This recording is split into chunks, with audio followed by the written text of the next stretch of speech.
5 questions to help you decide whether to accept your partner's past. The 5th question may just lead you to a happy marriage. If you click on this video, I believe you're feeling torn and unsure about whether to accept your partner's past or not. It's ultimately your decision, but here I'd like to offer a few questions and insights I learned to help you see things from different perspectives. Question 1. If your partner didn't tell you about their past, would you have known about it? Mostly you wouldn't. So the real question is, why did they choose to be honest with you?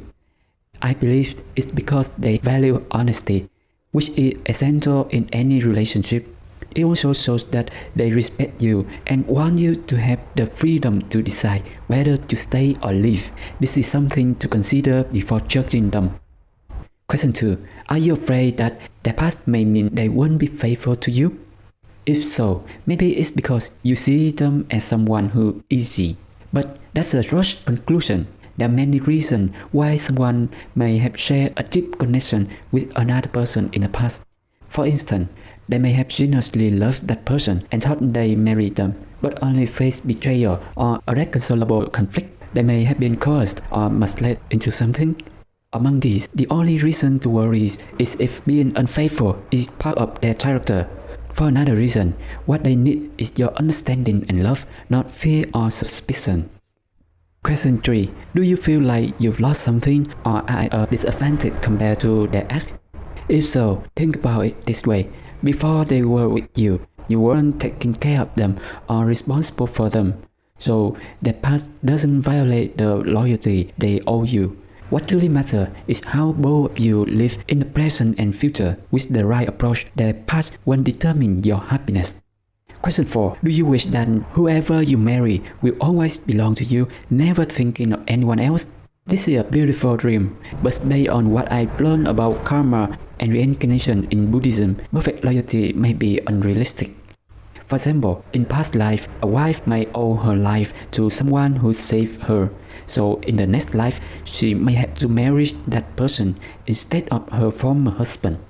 These situations are rare, but other cases are more common, like significant help from someone over time, which could create a bond strong enough for marriage in the next life. Even cultural interaction from the past can lead to fleeting feelings from others in this life.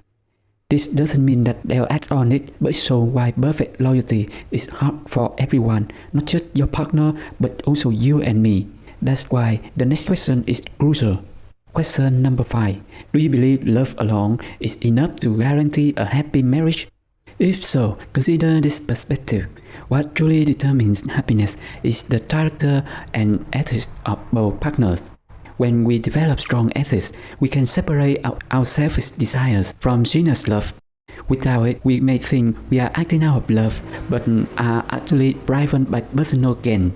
For example, when I thought I was taking care of my older brother by forbidding him from smoking, I told myself it was for his health.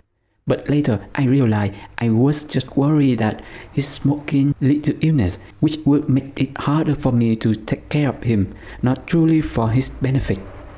The same goes for romantic relationships.